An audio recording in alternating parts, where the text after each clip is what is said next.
Okay, good afternoon. Thanks for coming out and kind of start off a little bit where we're at program-wise, a little bit about last week, and then moving on this week against Georgia. But, I think everyone needs to understand, I think we do, but, when you're building a culture, when you're building an environment, when you're working on changing habits, it takes time. And we talk about playing disciplined football. We talk about learning how to play winning football. And I think, before we really get started, there is a inordinate amount of positive things that are going on in our football program right now. And I think in the world that we live in today, everyone wants to focus on negativity, and let's focus on the positives. I'm calling it Positive Monday. And, first of all, Rajon Neal, that's the most yards rushing by a running back at Tennessee since 2009. He had 169 yards. This football team, Team 117, has had three 200-plus yard rushing games. We had three combined from a span of 2010 to 2012. We currently lead the SEC, and we're 8th in the country in fewest penalties at a little over 3 penalties per game. We lead the SEC, and we're 4th in the country in fewest penalty yardage. We're tied for number 1 in the country in interceptions with 11. We lead the SEC, and we're 3rd in the country with 50. We lead the SEC, and we're 10th in the country in points off of turnovers. Our first 2 touchdowns in this past week's game were scored by 2 true freshmen, both making their first career touchdown receptions. We've right now played a total of 14 true freshmen and 22 freshmen overall. As we continue to progress, the evolution of this football team is understanding what it is to compete for 60 minutes. It's a 60-minute game. And I spoke to our team about there's a difference between playing the game and competing. And we're searching for competitive greatness. And high achievement takes place in the framework of high expectations. And we have extremely high expectations for every member within our football family and our football program, from the coaches to the players to the support staff. It's our players understanding that every play has a life of its own. And you have to play that play to the best of your ability and then snap and clear. But you must have that mindset that every play is its own life. And that's part of that mental conditioning, that snap and clear mentality that we talk about all the time. We talk about playing winning football. I understand that that's a very, very broad term. A lot of things go into it. Our players are responsible for getting themselves ready to play week in and week out. And, we live in a society where everything is based on productivity, but there's everyone in our program and in our football organization is going to be held to the highest standard, and it's that high level of accountability that we talk about. Right now, we have some major depth issues, and I think it's starting to be revealed. I think it's starting to show itself. We had 2 individuals that had monumental games for us. A.J. Johnson took 83 snaps at linebacker. Dontavius Sapp took 82 snaps at linebacker, plus 12 snaps on special teams. Every single rep you take accumulates over time throughout the course of a grind of a long season. And that's where we're at, and we have to continue to recruit and develop depth upon our football team. But, we have too many individuals playing way too many reps. Our corners, both our starting corners, were in the high 70s in terms of repetitions on Saturday. And again, throughout the course of a long season, that can't happen. I thought we had some tough circumstances Saturday. A lot we created for ourselves. But at the end of the day, our players made the plays that they needed to win the football game. We had a game-winning stop defensively. We had some red zone stops prior to that. We had to run the clock out running the ball. We were able to do that. I thought we had some individuals really give tremendous effort. The first individual that comes to mind is Corey Miller. Thought he played his best, most complete game since we have been here, and his effort was outstanding. And, for us to achieve, again, we have to be high achievers, and we have to be overachievers, and we have to have 63 effort and strain. I thought the first half we had that. I thought we played pretty well in the first half, and then I thought we got sloppy as the game wore on, and that's that's illustrated by the way we played in the third and fourth quarter. And we can't do that. Our players, again, have to learn what it takes to play winning football for 60 minutes. I've said it. I think, all those things, we're going to be a disciplined football team, and I think, those are illustrations of how far this football team has come. I like the work ethic. I like the mentality of our players. I like everything that we're doing, but we just have to continue to progress. And one of those areas is we cannot turn the football over. It is inexcusable. And that's making good choices and good decisions with the football.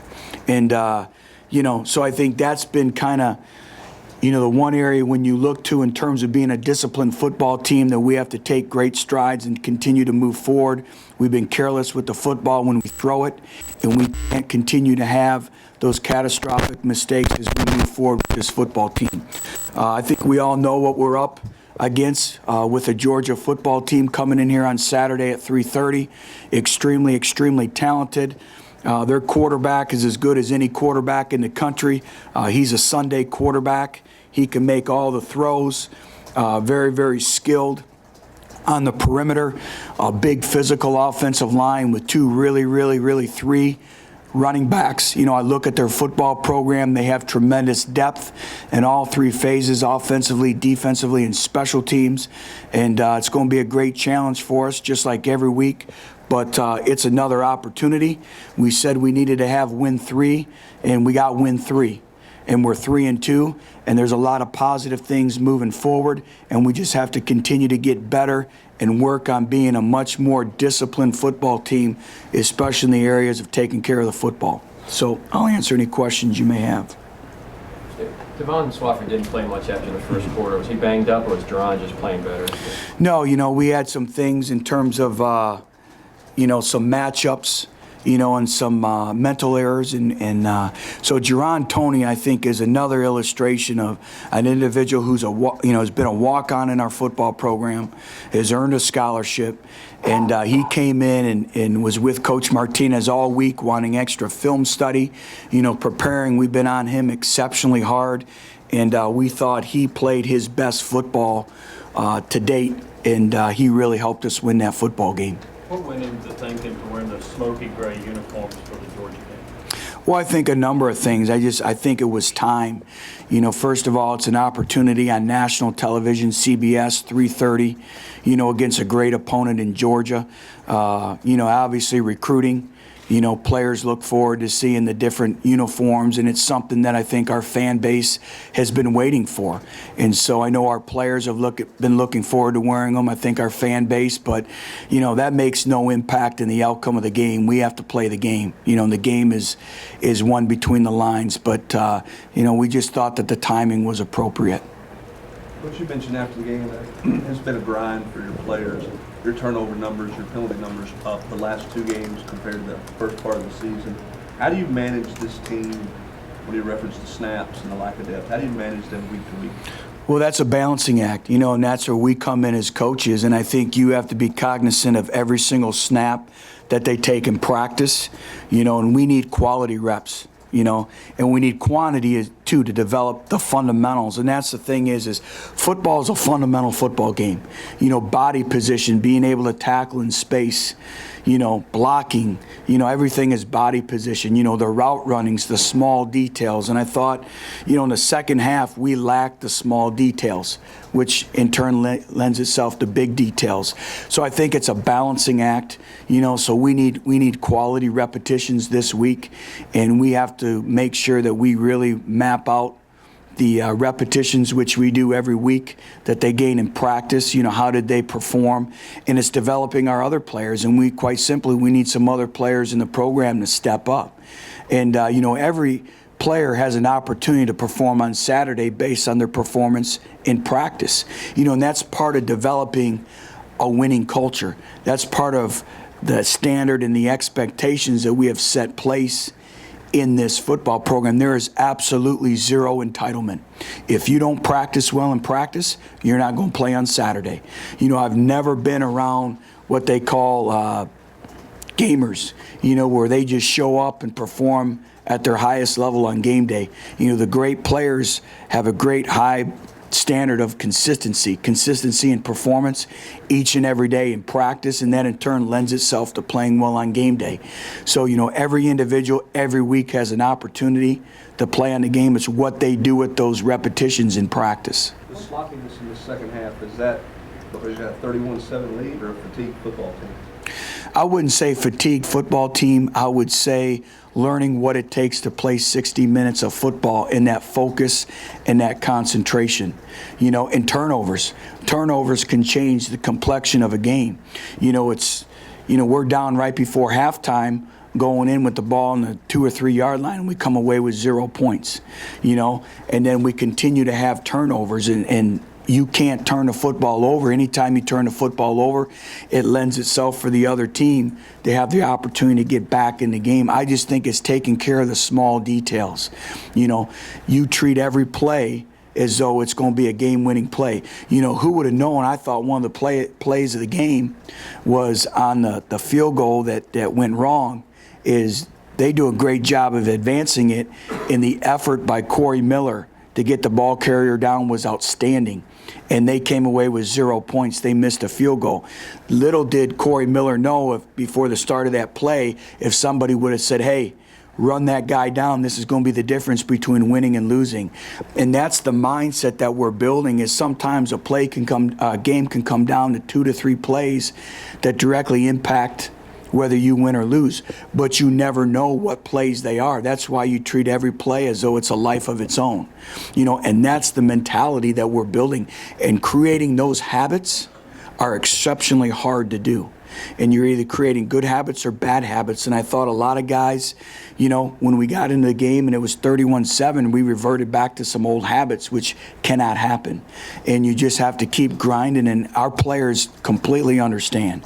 You know, we showed them already the video clips of 3 or 4 clips that they had no idea that would be the difference between winning and losing. And all the clips were effort clips. You know, so again, in order to overachieve and keep getting better, it starts with effort and the fundamentals, the small details. Butch, I know it's tough to separate it like this, but when you look at their offense, Georgia's offense, first thing you think about, is it Murray or is it the running backs, or what's your first thought when you think about them? Well, that's what makes them exceptionally hard to defend, is they can run the football. And then you have an NFL quarterback who can make all the throws, you know. But this is a line of scrimmage league. You know, it starts first and foremost with stopping the run, and then we have to win our one-on-one matchups on the perimeter. And you know, the makings of a great quarterback, their great quarterbacks have the ability to defeat tight coverage and throw it in there. And Murray can defeat tight coverage. You know, that's what makes him a special player. He's poised, he's in control. You know, their offense, you know, a lot of these guys are you know, seniors or juniors. You know, they're a veteran group. They've been in big games before, and now they play like it. They have a lot of confidence. But you talked about the corners. Malik Foreman hasn't played in the last couple of games. What's kind of going on with him? And I know you just got Michael and Riyadh back, but how close were they to being able to play on Saturday? Yeah. You know, this past Saturday, Michael and Riyadh weren't ready yet. You know, they just started practice, you know, and you know, it takes time to get your skill set back, to get your conditioning levels back, your football endurance, but also your mentality, you know, your functional intelligence. And, you know, football is a game that's played at high speed with quick snap decisions that have to be made. So, you know, they weren't ready yet. You know, Malik continues to progress, and he's a freshman, you know, and, you know, they're like your own children. Each individual progresses at different paces. You know, and I love Malik. He's competitive. He's working hard to get better each and every week. But, you know, right now, he needs to have a good week of preparation, and I know he's looking forward to that. Can you give us an injury update on Marlon Lane? Yeah. You know, Marlon Lane right now, you know, suffered a lower extremity injury. He's day-to-day right now, so we'll know a little bit more probably later today and into Tuesday and Wednesday. He will not practice today. And, you know, can't say enough about Rajon Neal. You know, he stepped it up when he needed to step it up. When we needed him, he stepped it up and he played his best game to date.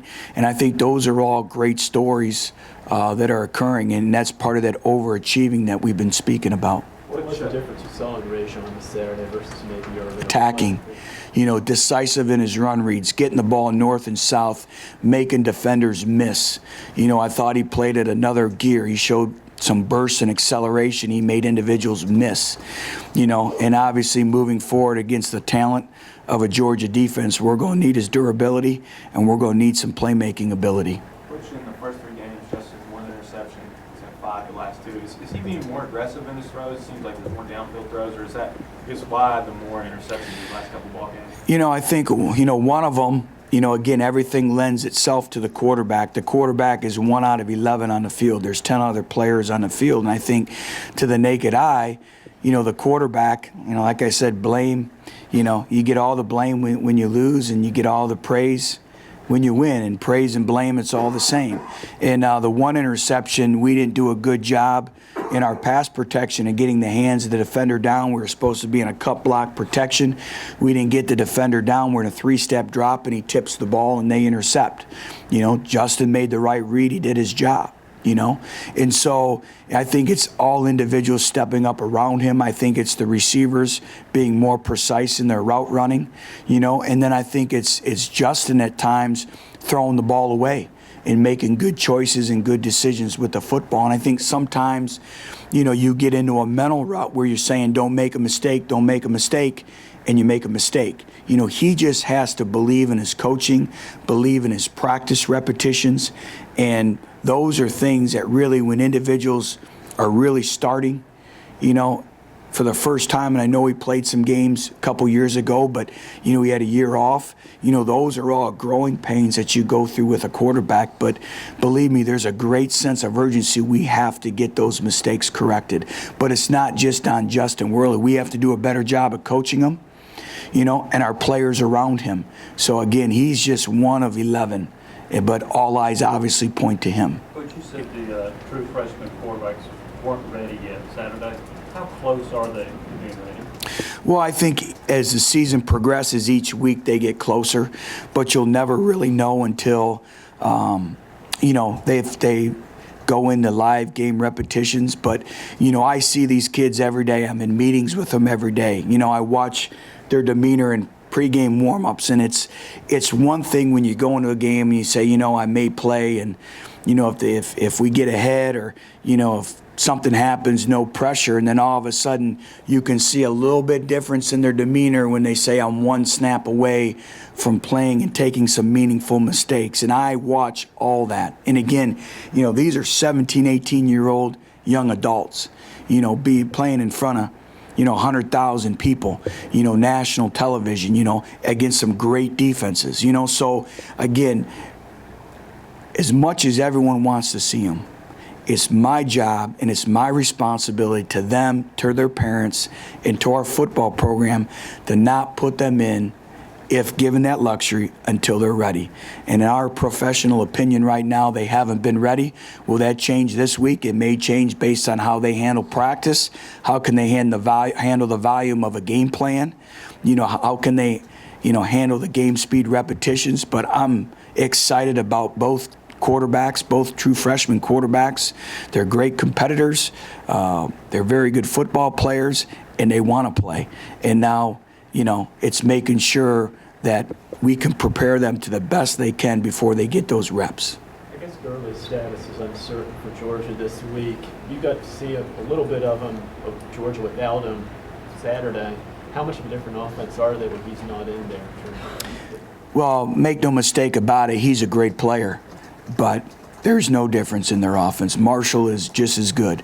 And I said, you know, when I started the press conference off, you know, they have depth, you know, and Coach Richt has been there a number of years. He's been able to grow and develop that depth through the recruiting process and has done a great job with it.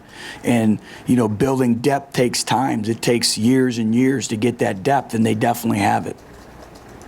Coach, I think you played 14 true freshmen. Is that about what you expected overall? And do a lot of stuff with recruiting in mind. Yeah. Is that something that you feel like recruits are taking notice of when you have conversations with them? Well, they do. I think, prospective student athletes or recruits can look and say, hey, I can go to Tennessee and have an opportunity to play early and play as a true freshman, and I think that's a great selling point. But above all else is it's the University of Tennessee, one of the most storied football programs in the country. And I said it, is we want individuals in recruiting that have great competitive character, but also want a little bit of that onus to say, hey, you know what? I have the ability to create a legacy of getting Tennessee football back to its rightful place. In today's world of convenience, it's easy for somebody somewhere to go, somebody to maybe a more established program right now and just kind of filter in. If you want to be the individual, if you want to step up and make a difference, you come to the University of Tennessee. And that's why I keep saying we recruit competitive character. That's what I'm looking for. You either live it, love it, or like it. And I want individuals who live football every day and live getting a college education every day. That's what our program is going to be based on, competitiveness. The thing about the 14 true freshmen playing is, we don't have the luxury right now is when I look at true freshmen playing, I look at their roles on the football team. A lot of these 14 individuals, their role just isn't in the form of special teams and maybe getting 8 to 10 snaps. You look at Cam Sutton, I believe he had 78 snaps on Saturday, true freshman. So a lot of these true freshmen are in roles that really directly dictate whether you win or lose. And it's exciting, but also, takes a lot of coaching, takes a lot of commitment on their part of it, because you think about it, you're a lot different going from 18 playing against 22, 23-year-old individuals. There's a big difference in the growth and maturation throughout that time span. I know some of it's necessity, but how much of it has been necessity and how much of it has been because guys have earned it on the field? Well, I think it's a combination of both. And make no mistake about it, all the freshmen that are playing have earned the right. If they didn't earn the right, they wouldn't be on the football field. We would find somebody else. And I think that's the thing moving forward that I've tried to stress to everyone in our program. You're responsible for what you create. Every individual creates his own identity, his own body of work every day by the way he goes to class, by the way he approaches the meetings, and by the way they perform on the practice field. And nothing's going to be given. Everything is earned. But they've earned that right. But also, it's been a necessity. We have to get to a point in our program, which we will, is that every single position is you're competing whether you're going to play or not on Saturday. And competition is the mother to all getting better. I mean, if you think about it, you're going to push, if you had, if everyone in here didn't have any rivals or you didn't have any competition for your news outlets, you'd probably just kind of go with the flow. But everyone's trying to outwork everyone and find every little small breaking news item. And that's because of competition. It's no different in football and in our program, in our organization. Coach Jones, due to his history with Georgia, do you anticipate Coach Martinez maybe wanting this game a little more or being any different this week? No, every game is critical. And, along with Coach Martinez and Coach Jancic, I know they spent a number of years at the University of Georgia. And, but they're at Tennessee, and every game is critical for us, and you don't treat any game different than the next one. It's the next one, and we're all trying to win. And so, you look at your opponent, and you don't get any, personal feelings aside from anything. And I know they're excited to be here and be part of our football program. You talked a lot about eye discipline this year with the guy as accomplished as Murray in the play-action game off their run game. How big of a concern is that this week? Big concern. He does a great job with his ball mechanics, of hiding the ball on play action. And we always look, does the run look exactly the same, as the pass? And then, what type of run pass keys does the offensive line give you? And they do a great job in that area. So, again, the eye discipline is going to be critical. And then, obviously, when you have a formidable run game and you're physical and you can run the football, now all of a sudden in your mindset you're trying to stop the run, and that lends itself to big explosive plays in the pass game. So, it'll be the same this week, is really stressing the small details and body position. We talked last 2 games, you've had 7 possessions that started on the plus end of the field, and you've only converted that into 1 field goal. How frustrating has that been not to take advantage of those opportunities? Well, we have to take advantage of them. We pride ourselves in scoring touchdowns in the red zone, and that's part of the plan to win, is make your opponents kick field goals in the red zone and score touchdowns in the red zone. And we work an inordinate amount of time in the red zone area every day in practice. So, you know, when our defense generates a turnover, you know, you talk about creating your own opportunities and your own momentum swings, you know, you need to come away with 7 points. And, you know, the first turnover with McNeil's interception, you know, we came away with 3 points. We need 7 points. But also, I think Mike Pilardi, you know, so far to date has been a model of consistency for us, too. But you talked after the game about what happened with Tiny at the end of the game. He kind of had a tweet later in the day where he kind of maybe aired some frustration with maybe what some fans were saying to him or about him or something. But did you address that with him, and maybe what was his? Yeah, you know, I guess it gets back to you trying to find the competitive edge. You know, these are kids that are very competitive. You know, they sit and they watch other games. And, you know, we challenged our offensive line that we needed to run the football. And I think, you know, it's more running it, probably more at a consistent basis, but they're also very prideful, you know. And so I think it was more, he was very proud of what they accomplished. You know, I already gave you the stat, you know, with the 3 200-plus yard run games, and they're very prideful, and I know he didn't mean anything by it. I think a lot of times we read into things. I think we're searching for stories, and again, these are still kids. You know, these are still young adults that are emotional, but he meant no harm by it. You know, I watch every Twitter. You know, they know me. As soon as he tweeted it, I called him. You know, and he was laughing. He goes, "Coach, I'm just proud of my teammates." So, again, that's part of building this program and teaching these players maybe, again, all the different nuances that go outside of football. That's the role of coaches. It's not just coaching football, it's mentoring. But, you know, I love Tiny, and he loves his football program. We're up against a couple pressures there with the game on the line, including the 1 sack.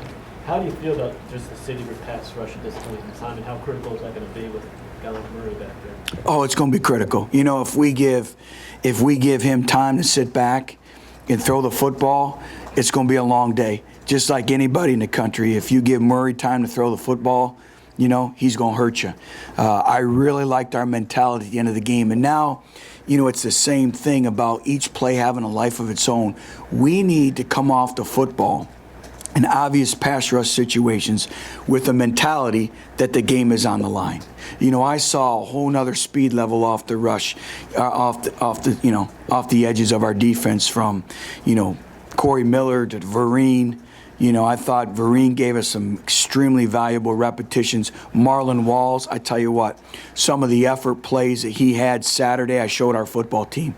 You know, that's what we're looking for on a consistent basis. So it's that mindset of every time you rush the passer, the game's on the line. And, you know, the good thing, you know, I try to find positives in everything. We won the football game. We found a way to win. Our resiliency was tested. We found a way to win a football game. But also, you need to be in football games like this. You know, so say down the road when we're in SEC play and we get in that situation before, our players have lived it. They've been in that situation. They have confidence because they did well in those situations. Our kids, you know, the great thing is we come in the locker room, and even yesterday, they're excited with the win. You know, I think, you know, when you win, it's special. Winning is very fragile. Half the college football teams in the country lost Saturday. And let's make sure our fans, everyone here, we don't take winning for granted. A win is a win. We needed to get to victory number 3. We got to victory number 3. There is no such thing as an ugly win. They all count the same. It's a win. Now, do we all know our challenges and where we need to go to continue to progress and get better? Absolutely. But I'm proud of our kids that they fought and they didn't give up. They fought to the bitter end, and they made a play, and that was great to see. Coach, can you talk about Cam Sutton and his progress? And I noticed a couple times in the end zone, too, he was breaking up passes. Yeah. They went after him, you know, and he knows that. At being a freshman, you're going to get challenged. And I think what you